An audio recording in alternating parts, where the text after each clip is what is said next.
आत्मन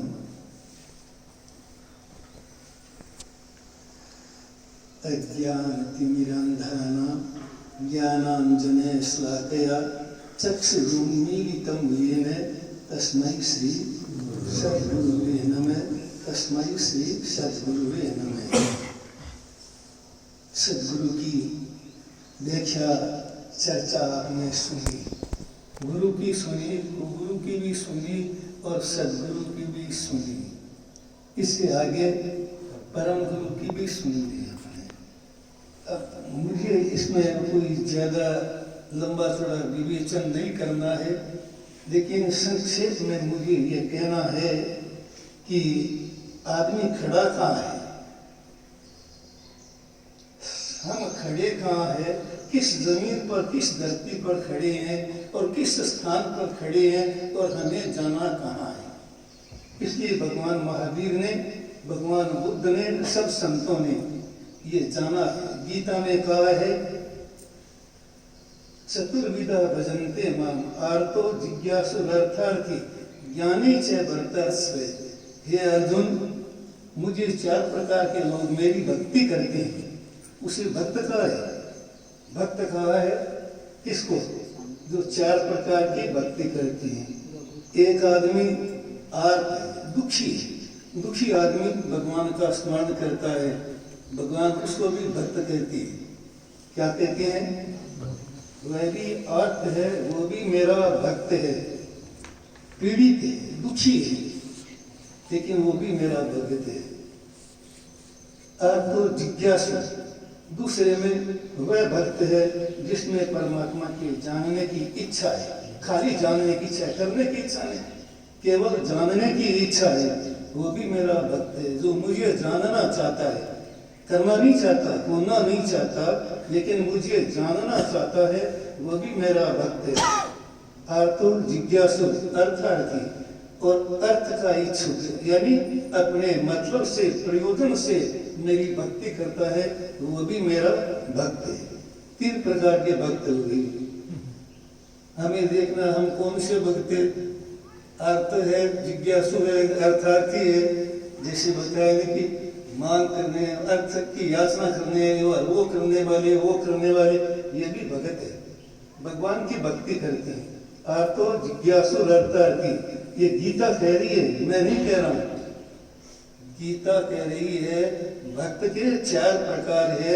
पहला भक्त है आर्त, दूसरा है जिज्ञासु, तीसरा है अर्थार्थी और चौथा भक्त है ज्ञानी। ज्ञानी जो जानना, वास्तव में ही जानना चाहते हैं, वो ज्ञानी भक्त है। इन भक्तों में सबसे श्रेष्ठ भक्त तो ज्ञानी है। ज्ञानी भक्त है वो सबसे श्रेष्ठ है।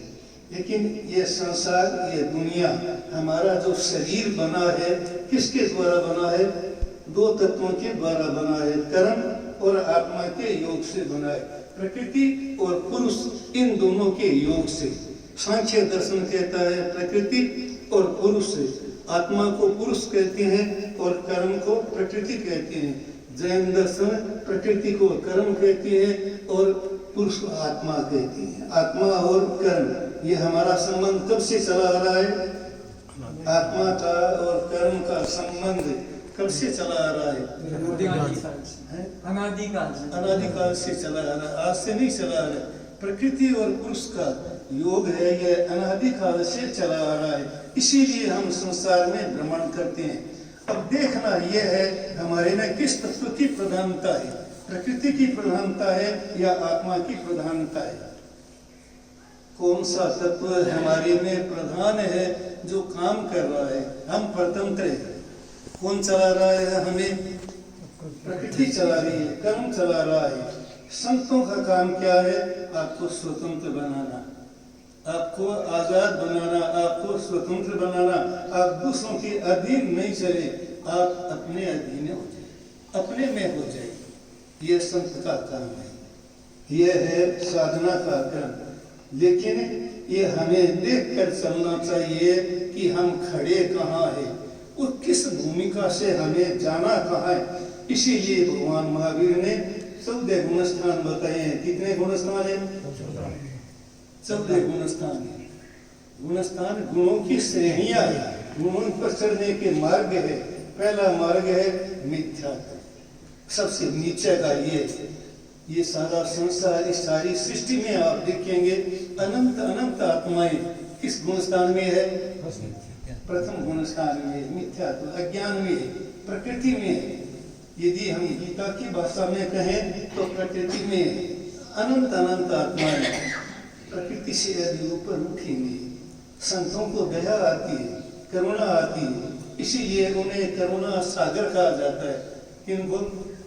परमात्मा को करुणा सागर, करुणा सिंधु। हे करुणा सिंधु, आप करुणा की सिंधु है। क्यों करुणा की सिंधु है? उन्हें क्या दया आती है? क्या दया आती है? अपने को देखकर उनको दया आती है। आपको देखकर आप अपने से छोटे को देखेंगे, गरीब को देखेंगे, दुखी को देखेंगे तो आपको दया आएगी या नहीं आएगी? अंधे आदमी को देखेंगे दया आएगी, लूले आदमी को देखेंगे दया आएगी, लंगड़े आदमी को देखेंगे दया आएगी, दुखी को देखेंगे दया आएगी, अपने को आती है। तो परमात्मा तो अपने से बहुत ऊंची है। कितने महान है परमात्मा, उनको हमारे पर दया आ रही है। परमात्मा को आप हम सब पर दया आ रही है। क्यों आ रही है? ये आदमी संसार में भटक रहा है, ये जीव, ये आदमी संसार में भटक रहा है। अब इसको ऊपर उठाना है, इसको ऊपर लाना है। इसलिए वो क्या करते हैं? उनके उपदेश देने का और कोई प्रयोजन नहीं है, इसलिए वो उपदेश करते हैं, भाषण करते हैं, प्रवचन करते हैं कि आदमी ऊपर उठे। अर्थ से वो जिज्ञासु में आए, अर्थार्थी बने, फिर ज्ञानी बने, संत के पास आप जाएंगे। इसीलिए सबसे पहली बात कही है कि आदमी को सत्संग करना चाहिए। पहला काम क्या है हमारा? पहला काम है सत्संग, त्याग, उपवास, व्रत, तप, पूजा पाठ। ये पहला नंबर नहीं है, इसका नंबर प्रथम नहीं है। प्रथम नंबर है सत्संग। क्यों? आप पूछेंगे प्रथम नंबर सत्संग को क्यों दिया गया? आप संत के पास जाएंगे, संत की वाणी सुनेंगे, आपके मन में जिज्ञासाएं पैदा होगी, विचार पैदा होगा, समझ पैदा होगी, और उस समझ का निराकरण करेंगे, उसका समाधान करेंगे। क्या उपाय? संत आपको उपाय बताएंगे, उपाय बताएंगे। एक साधवी हुई है, साधु सहज भक्तिमती साधवी, जिसने अपने भजन में परमात्मा को याद करते हुए कहा है कि हे परमात्मा, आपने मुझे बहुत बड़ा काम किया मेरे लिए। मैंने तो प्रकृति से मैंने क्या किया? प्रकृति ने मुझे बांध दिया था, मैं 3 गुणों में बंद थी, आपने मुझे 3 गुणों से पार कर दिया। ये किसका काम है? ये संत का काम है। ये होता कब है? जब आप सत्संगति करते हैं, तब आपको पता लगेगा कि आप बंधन में है या मुक्त है। क्या है? आप किस में है? बंधन में है या मुक्त है? मुक्त हो तो ये आने की आपको जरूरत भी नहीं है। मुक्त हो तो आने की जरूरत भी नहीं है, किसी संत के पास जाने की जरूरत नहीं है, प्रवचन सुनने की भी जरूरत नहीं है, क्योंकि मुक्त आत्मा को क्या सुनाया जाए। और मैंने तो ऐसे भी एक दिन कहा था, आप जानते हैं, सत्य भी जानते हैं, असत्य भी जानते हैं। झूठ बोलना अच्छा है या सत्य बोलना अच्छा है? सत्य अच्छा है। किसी को दुख देना, जैसे बात करी, किसी का दिल दुखाया हो, दुखाना ये पाप है या पुण्य है? आप जानते हैं। तो और है क्या दुनिया में? क्या उपदेश दिया जाए? उपदेश देने का है क्या? झूठ नहीं बोलना, चोरी नहीं करना, सत्संग करना, प्रेम से रहना, सद्भाव से रहना। जो जानते हैं उसको क्या बताना है? क्या बताना है? फिर अशांति, जानते हुए भी अशांति। हम उस अशांति